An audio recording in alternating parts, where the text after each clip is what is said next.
اعوذ باللہ من الشیطان الرجیم، بسم اللہ الرحمن الرحیم، الحمد للہ رب العالمین، وصلی اللہ علی محمد وآلہ الطاہرین، اللہم صلی علی محمد وآلہ وسلم۔ چلے بحث چل رہی تھی اس داستان اور اس حکایت کے سلسلے میں کہ جو ورقہ ابن نوفل کے بارے میں بیان کی گئی ہے، ٹھیک ہے، کچھ اشکالات کیے تھے۔ اب آج تیسرا اشکال کہ در متن بیشتر نقلہا علاوہ برآن کی نبوِ پیغمبر نوید دادے آمدے اس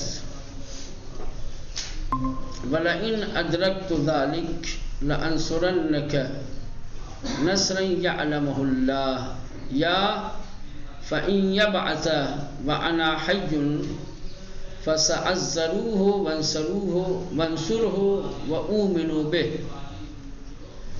ہاں، جو اشکالات ہو رہے تھے، کہہ رہے کہ اکثر و بیشتر نقلوں میں جو متن نقل کی گئی ہے، ٹھیک، اس میں باقاعدہ طور پر پیغمبر اسلام کی نبوت کی خوشخبری دی گئی ہے۔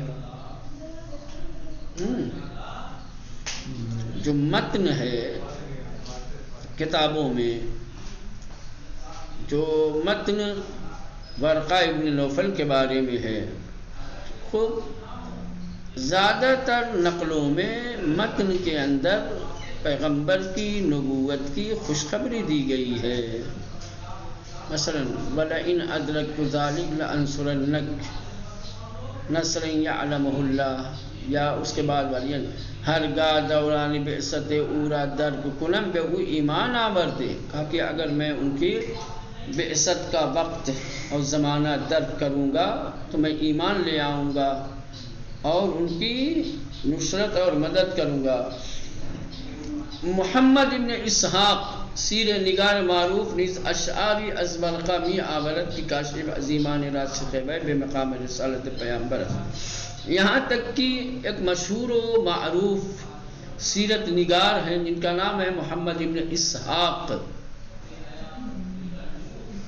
مشہور و معروف تاریخ نگار مورخ محمد ابن اسحاق نے ورقہ ابن نوفل سے کچھ اشعار نقل کیے ہیں، ٹھیک، اور ان اشعار میں باقاعدہ طور پہ یہ بیان کیا گیا ہے کہ ورقہ ابن نوفل نبی کریم کی رسالت پر ایمان رکھتا تھا، ٹھیک۔ وہی کہہ رہے ہیں کہ محمد ابن اسحاق سیر نگار معروف کی جو معروف سیرت نگار ہے، معروف مورخ ہے، اشعاری از ورقہ می آورد، ورقہ کے کچھ اشعار اس نے اپنے تاریخ میں پیش کیے ہیں کہ کاشف از ایمان راسخ وے، کہ جو اشعار ورقہ کے ایمان راسخ کو ظاہر کرتا ہے کہ ورقہ ابن نوفل ایمان رکھتا تھا بے مقام رسالت پیغمبر، پیغمبر اسلام کے مقام رسالت پر، یعنی نبی کریم کی رسالت کے اوپر ورقہ ابن نوفل ایمان راسخ رکھتا تھا۔ غافل ازان کی ورقہ تا ظہور دعوت حیات داشت، جبکہ اس سے غفلت کی گئی ہے کہ ورقہ تا ظہور دعوت، جب اللہ کے نبی نے لوگوں کو دعوت توحید دی ہے تو زندہ تھا، بلے ہرگز بدین مبین اسلام مشرف نہ گردید، اور یہ اسلام سے مشرف نہیں ہوا ہے۔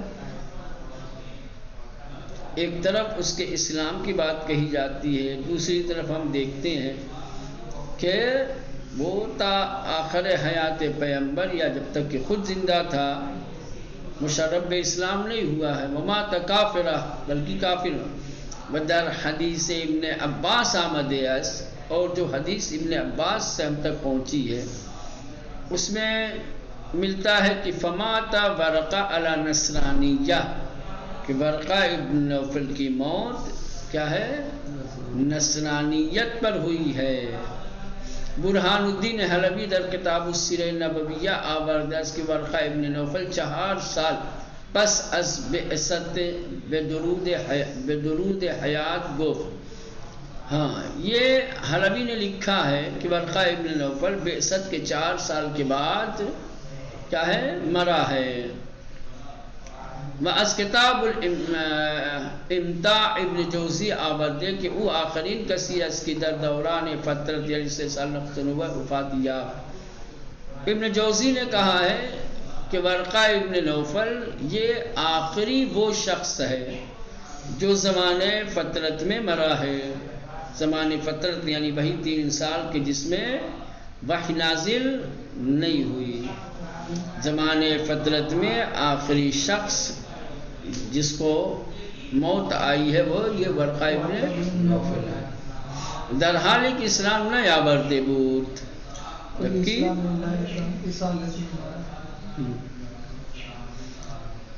و از ابن عباس نقل میکند که گفته انه مات علی نصرانیه. ابن عساکر صاحب تاریخ دمشق میگوید ولا اعرف احدا قال انه اسلم. میں نہیں پہچانتا نہیں جانتا کسی ایسے شخص کو جو یہ کہے کہ ورقہ مسلمان تھا. ابن حجر از تاریخ ابن بکار می آورد.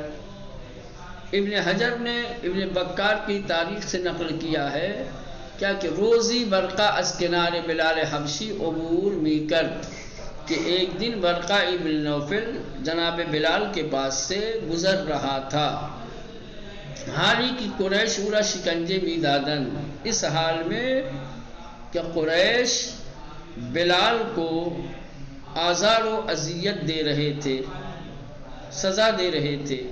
و او پیوستے می گفت اور بلال مسلسل کہہ رہے تھے احد احد احد. ٹھیک یہ وہاں سے آسانی کے ساتھ گزر گئے. کوئی توجہ نہیں دی نہ مارنے والے کو روکا نہیں ان کی حمایت کی. ابن حجر گوید پس او تا زمان ظہور دعوت حیات داشت. ابن حجر کہتا ہے کہ بس ورقہ ابن نوفل کیا ہے تا زمان ظہور دعوت کے ظہور کے زمانے تک. دعوت کے ظہور کے زمانے سے مراد یعنی بعثت پیغمبر نبی کریم کی بعثت کے وقت حیات داشت. یہ شخص کیا تھا زندہ تھا بلے چرا اسلام نہ آورد. سوال یہی ہے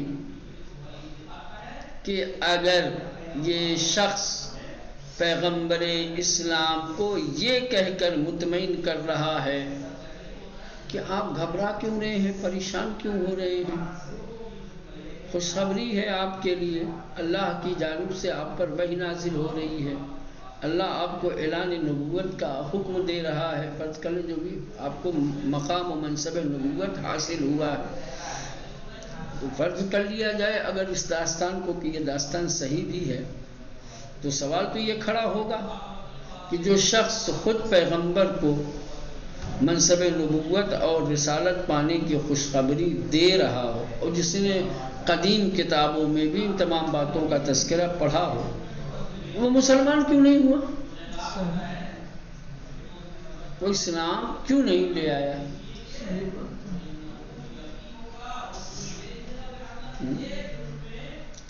اینها خود دلیل بالتعارض این دو دسته از اخبار و ساختگی بودن داستان. اب یہ دیکھیں کہیں اسلام لایا کہیں نہیں لایا کہیں تائید کی کہیں نہیں کیا. کس قدر تضاد ہے باتوں میں. 2 طریقے کی ہے نا نقلوں میں. مؤرخین نے ورقہ ابن نوفل کی داستان کو جو نقل کیا ہے اور ان نقلوں میں جو متن ہے تحریر ہے تحریروں کا آپس میں کس قدر اختلاف اور ٹکراؤ ہے. ہاں متن کا آپس میں ٹکرانا ایک دوسرے سے متضاد ہونا انہا خود دلیل بر تعارض ان 2 دستے. یہ 2 طریقے کی جو باتوں کا تعارض ہے یہ خود اس بات کی دلیل ہے کہ اخبار و ساختگی بودن داستان یہ جتنی بھی خبریں ہیں جتنے بھی باتیں ہیں ان سب سلسلوں میں، اس داستان کے سلسلے میں سب گڑی ہوئی ہیں، ساری جال کی گئی ہیں۔ بہرحال شیوع این گونه داستانها و مفاسد مرتب بر آنها یکی از دست آورده ہے نامیمون تمسک بغیر اہل بیت در نقل روایات و فهم صحیح اسلامی بادشاہ۔ یہ سب نتیجہ ہے دامن اہل بیت سے دوری کا۔ اہل بیت اطہار علیہ السلام سے تمسک کیا ہوتا تو اس طریقے کی نامبارک اور اس طریقے کی گھٹیا اور ذلیل باتیں نہ کہتے۔ کہہ رہے ہیں کہ بہرحال شیوع این گونه داستان ہے، اس طریقے کی داستانوں کا لوگوں کے درمیان رائج ہو جانا، پھیل جانا، وہ مفاسد مرتب اور آنہا، اور ان داستانوں کے لوگوں کے بیچ مشہور و معروف ہو جانے کی وجہ سے جو نقصانات، جو مفاسد مرتب ہوتے ہیں، یہ ساری چیزیں یکی از دست آوردہ نامیمون تمسک بغیر اہل بیت، اہل بیت اطہار علیہ السلام کے چھوڑ کر دوسرے نامبارک اور منحوس ہاتھوں کے کیا ہے، یہ سب نتیجے ہیں کہ دوسروں کے اہل بیت کو چھوڑ کر کے دوسروں کے ہاتھوں سے یہ تمام چیزیں لی، اس کا نتیجہ یہ ہوا اسی داستان اور داستانوں کے وجہ سے بہت سارے مفاسد، بہت ساری برائیاں، بہت سارے اعتراضات اور اشکالات کھڑے ہوئے۔ در نقل روایات و فہم صحیح اسلامی بادشاہ، روایات کے نقل میں اور اسلام کو صحیح طریقے سے سمجھنے میں جو یہ ناکام ہوئے ہیں اور جن مفاسد کا ان کو سامنا کرنا پڑا ہے، ان تمام چیزوں کی وجہ یہ ہے کہ اہل بیت اطہار علیہ السلام کو چھوڑ کر کے دوسرے لوگوں کے ہاتھوں سے انہوں نے کیا ہے، اسلام اور روایات اور احادیث کو لیا اور دوسروں کے ذریعے سے اسلام کو سمجھنے کی کوشش کی۔ یہ تو تمام ہو گیا۔ اور افسانہ غرانیق یعنی آیات شیطانی، اب یہ دوسرے سوال کا جواب، وہ پہلے کا تو مل گیا ٹھیک، کہ کیا نبی ابتدائے بعثت میں نازل ہونے والی وحی کے سلسلے میں مردد اور مشکوک ہو سکتا ہے کہ نہیں ہو سکتا؟ ٹھیک۔ اب دوسرا جو سوال تھا کہ کیا شیطان کے پاس اتنی قدرت ہے، اتنی توانائی ہے کہ وہ وحی میں شمولیت اور دخولیت کر سکے، وحی میں کوئی چیز شامل کر سکے، کوئی چیز شریک کر سکے، آیات الہی کے بیچ میں اپنی باتیں ڈال سکے؟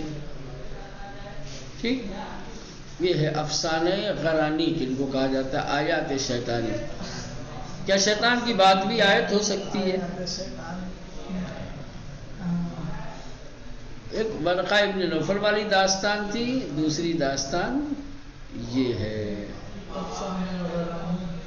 دومین داستان کی دست آویز بیگانگان قرار گرفته و سند نبوت را زیر سوال برده افسانه غرانیق است که به آیات شیطانی معروف گشته است. داستان سرایان آورده اند پیامبر صلی الله علیه و آله و سلم پیوسته در این آرزو بود که میان او و قریش همبستگی صورت گیرد. از جدایی قوم خویش نگران بود.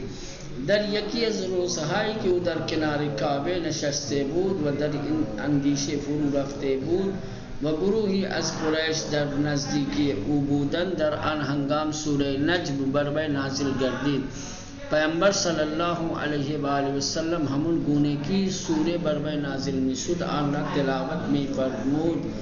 والنجم اذا هوى ما ضل صاحبه وما غوى وما ينطق عن الهوى ان هو الا وحی یوحی. علمہ شدید القوى رسید بے آئے افرأیتم اللات والعزی و مناة الثالثة الاخری کہ شیطان در ان میان دخالت نمود و بدون آکی پیمبر پے برد بے او القا کر تلک الغرانیق العلا و ان شفاعتہن لا ترتجا.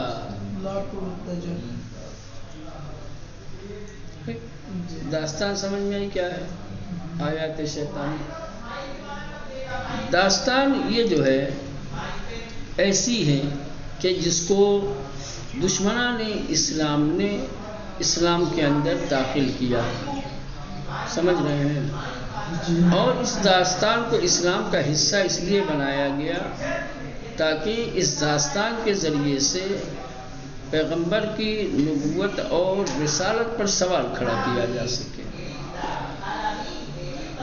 داستان یہ ہے کہ پیغمبر اسلام کی یہ آرزو تھی، ان کی یہ تمنا تھی کہ وہ ہمیشہ قریش کے ساتھ اتحاد، اتفاق اور محبت کے ساتھ زندگی گزاریں. ان کے اور قریش کے درمیان کبھی کسی طریقے کا کوئی اختلاف نہ ہونے پائے. ہمیشہ یہ ان کو فکر رہتی تھی. کہتے ہیں کہ ایک دن خانہ کعبہ کے قریب بیٹھے ہوئے تھے اور یہی سب سوچ رہے تھے کیا کیا جائے کہ قریش اور میرے درمیان کسی طریقے کا اختلاف نہ ہو، کس طریقے سے میل محبت ہماری بڑھے گی اور کس طریقے سے ہم ایک دوسرے سے وابستہ رہیں گے. یہ تمام باتیں سوچ ہی رہے تھے کہ سورہ اقرا کی یہ آیتیں نازل ہوئیں. سورہ نجم کی، سورہ اقرا کہہ رہا ہوں، سورہ نجم کی کچھ آیتیں ان کے اوپر نازل ہوئیں. جب آیتیں ان کے اوپر نازل ہوئیں تو اللہ کے نبی نے ان آیتوں کو پڑھنا شروع کیا، ان آیتوں کی تلاوت شروع کر دی.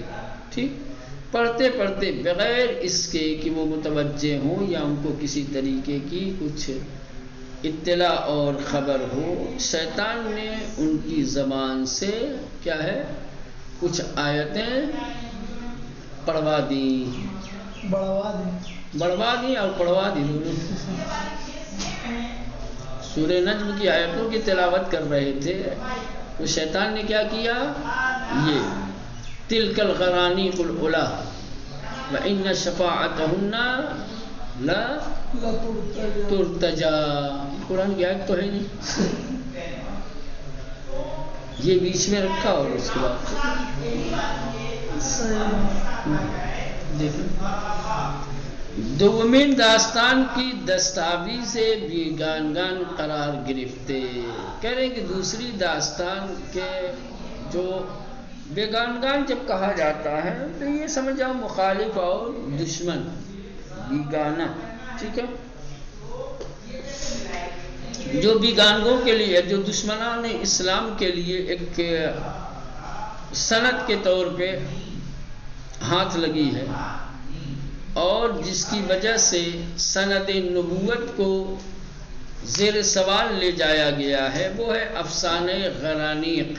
کیا ہے؟ افسانہ غرانیق کہ بے آیات شیطانی معروف گشتے است، کہ جس کو آیات شیطانی کے نام سے جانا جاتا ہے، جس کی شہرت آیات شیطانی کے نام سے ہے. تو یہ دونوں ایک ہی چیز ہیں، آیات غرانیق یا افسانے غرانیق اور آیات شیطانی، یہ ایک ہی چیز ہے. داستان سرایان آوردیان، داستان بیان کرنے والوں نے بیان کیا ہے. داستان سرایان قدیم زمانے میں باقاعدہ طور پر حکماء اور بادشاہوں کے دربار میں منصب ہوا کرتا تھا قصے گوئی کا، اور اس کے لیے اس وقت کے جو بہترین قصہ گو ہوتے تھے، داستانیں سنانے والے، ان کو رکھا جاتا تھا، ان کو تنخواہ دی جاتی تھی، ان کے تمام اخراجات برداشت کیے جاتے تھے. اس کا کام ہی ہوتا تھا کہ لوگوں کو قصے اور داستانیں سنا کر کے سرگرم کرے، لوگوں کا وقت کٹے، اور یہ اس طریقے سے سمجھ رہے ہیں. تو داستان سرایان اس کو کہتے ہیں. داستان سرایان یعنی داستان قصہ کہنے والے، داستان بیان کرنے والوں نے بیان کیا ہے کہ پیغمبر صلی اللہ علیہ وآلہ پیوستے در ان آرزو بود، نبی کریم کی ہمیشہ یہ فکر رہی تھی، ہمیشہ سے یہ آرزو تھی کہ میان او قریش ہم بستگی صورت گیرد، کہ قریش اور ان کے درمیان اتحاد اور اتفاق ہو جائے۔ از جدائی قوم خشت نگران بود، اپنی قوم اور اپنے قبیلے کی جدائی اور ان سے دوری کی ان کو فکر تھی۔ ٹھیک، در یکی از روزہا کہ خوب ایک دن کہ او در کنار کعبے نشستے بود، کہ آپ جب خانہ کعبہ کے پاس بیٹھے ہوئے تھے و در ان اندیشے فرو رفتے بود، اور جب آپ اسی سوچ اور اسی فکر میں ڈوبے ہوئے تھے کہ گروہی از قریش در نزدیکی او بودن، کہ قریش کی ایک جماعت بھی جب آپ کے پاس تھی، در ان ہنگام سورہ نجم بروے نازل گردی، تو اس وقت سورہ نجم نبی کریم پہ نازل ہوئی، وہ پیغمبر ہمن گونے کی سورہ بروے نازل میں شد، اور جس طریقے سے سورہ پیغمبر پہ نازل ہو رہی تھی اللہ تلاوت میں فرمود، اللہ کے نبی اس کی تلاوت کر رہے تھے۔ ٹھیک، آیتیں نازل ہوتی رہیں، اللہ کے نبی آیتوں کی تلاوت کرتے رہے، یہاں تک کہ شیطان در ان میانے دخالت نمود، کہ شیطان نے اسی بیچ میں دخالت کی، شرکت کی، و بدون ان کی پیغمبر ببرد، اور بغیر اس کے کہ پیغمبر اسلام متوجہ ہوں، ان کو خبر ہو، بے او القا کرد، شیطان نے کیا کیا؟ القا کر دیا، نبی کی زبان پہ جاری کر دیا، کیا؟ تلک الغرانی قل اولا، سپس بقیہ سورہ را ادامہ داد، اس کے بعد پھر یہ سورہ کے باقی آیتیں رہ گئی تھی ان کی تلاوت کی۔ مشرکان کی گوش فرامی دادن تا ان عبارت را کی وصف آلہا بتہامی کرد، و امید شفاعت انہارا نوید میداد شنیدن خورسند شدن، و موضع خود را نسبت به مسلمانان تغییر داده، زست برادری و وحدت به سوی آنان دراز کردن، و همگی شادمان گشته، و این پیش آمد را به فعل نیک گرفتن، این خبر به حفظ رسید۔ یعنی کہ جب وحی نازل ہو رہی تھی، اللہ کے نبی آیتوں کی تلاوت کر رہے تھے، تو اسی بیچ شیطان نے اپنی آیت کو نبی کریم کی زبان سے جاری کر دیا، کہ جن آیتوں میں بتوں کی شفاعت کی بات کہی گئی تھی، مشرکین بھی سن رہے تھے، بھائی قریش ان کے بازو میں بیٹھے ہوئے تھے، مشرکین وہ بھی تمام آیتوں کو سن رہے تھے۔ جیسے ہی اللہ کے نبی اس آیت اور اس عبارت تک پہنچے، آیت نہیں کہوں، اس عبارت تک پہنچے کہ وصف آلہا می کرد، کہ جس میں کیا ہے؟ خداؤں کے یعنی بتوں کی جس میں تعریف کی گئی، وہ امید شفاعت انہارا نوید میداد، اور جن عبارتوں میں بتوں کی شفاعت کی خوشخبری دی گئی ہے کہ کل قیامت والے دن یہ لوگ تمہاری شفاعت کریں گے، ان کی شفاعت کی امید رکھو۔ اب جیسے ہی قریش نے سنا کہ بھائی یہ تو بتوں کی تعریف کر رہے ہیں، کل قیامت والے دن ان کی شفاعت کی باتیں کر رہے ہیں، یہ سن کر کے خوش ہو گئے، اور اس کے بعد پھر موضع خود را نسبت بے مسلمانان تغییر دادے، اور مسلمانوں کے سلسلے میں جن کا رجحان تھا، جن کے خیالات تھے، وہ بدل گئے۔ پہلے یہ مسلمانوں کے سخت دشمن تھے، مسلمانوں سے نفرت کرتے تھے، لیکن جب بتوں کی تعریف اور کل قیامت والے دن ان سے شفاعت کی امید والی بات سنی رسول خدا سے، تو کفار قریش کا نظریہ، ان کا خیال مسلمانوں کے متعلق بدل گیا۔ دست برادری و وحدت بے سوی آنان دراز کردن، اور پھر کفار نے کیا کیا؟ مسلمانوں کی طرف دوستی کا ہاتھ بڑھا دیا، بھائی کوئی بات نہیں ہے، تم نے اور ہم نے کوئی فرق تو نہیں ہے، تم ہو ویسے ہم، دوست ہیں، بھائی ہیں، ہم خیال ہیں، ہم لوگ ہم فکر ہیں، دوستی کا ہاتھ بڑھا دیا انہوں نے.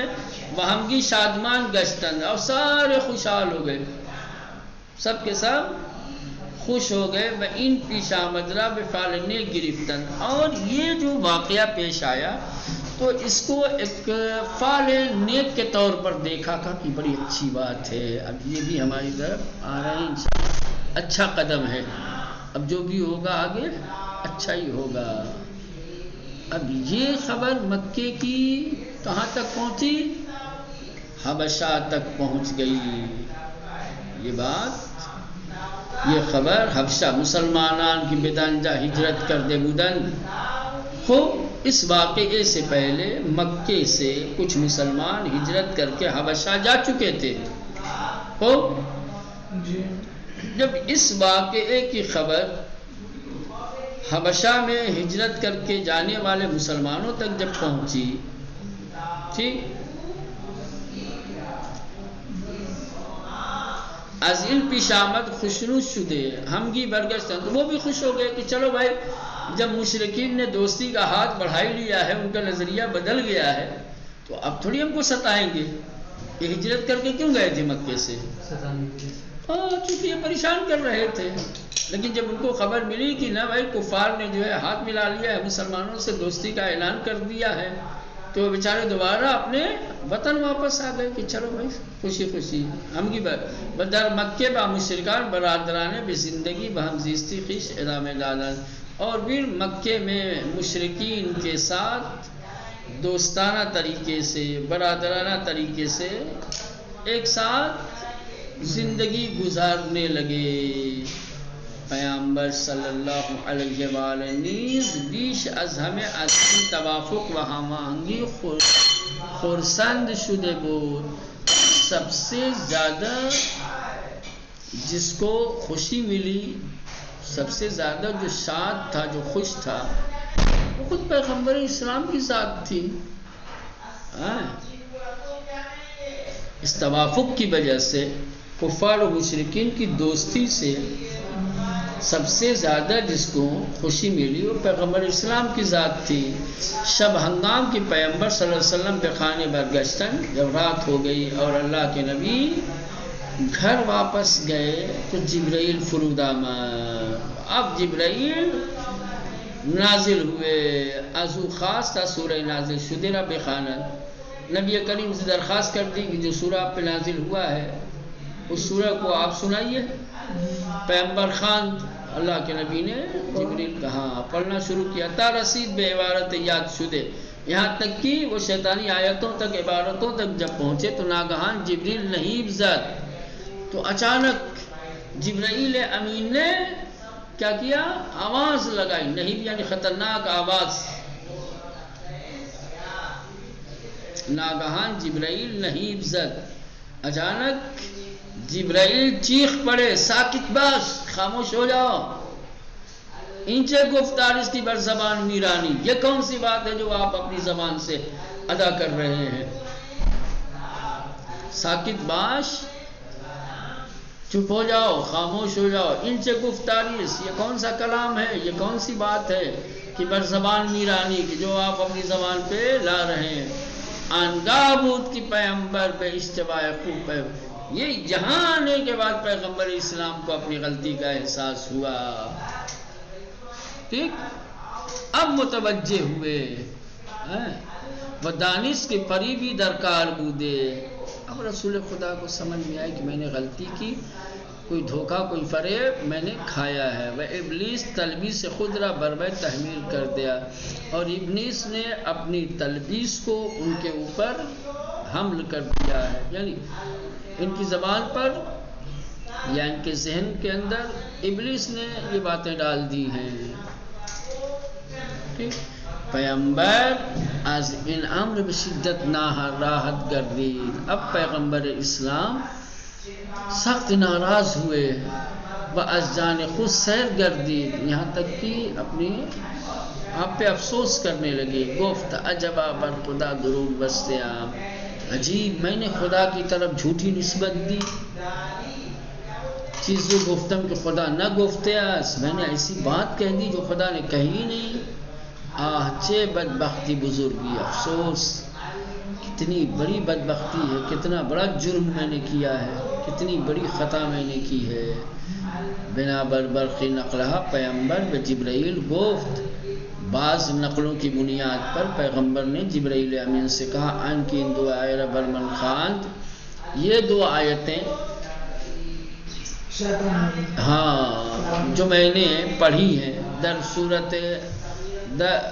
صورت بتو می ماس جبرائیل گفت پناہ بر خدا.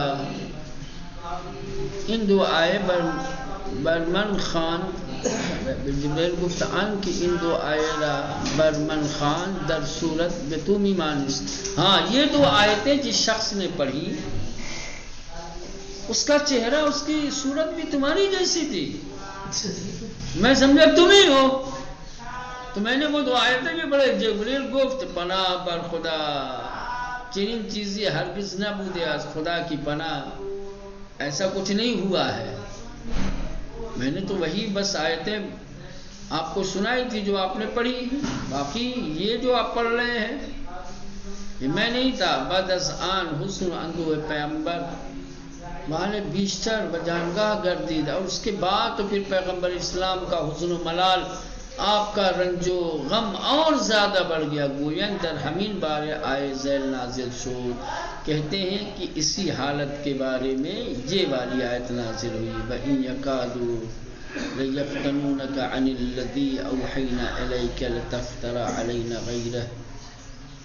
یہ آیت نازل. چلیں بقیہ بعد میں انشاءاللہ دیکھیں.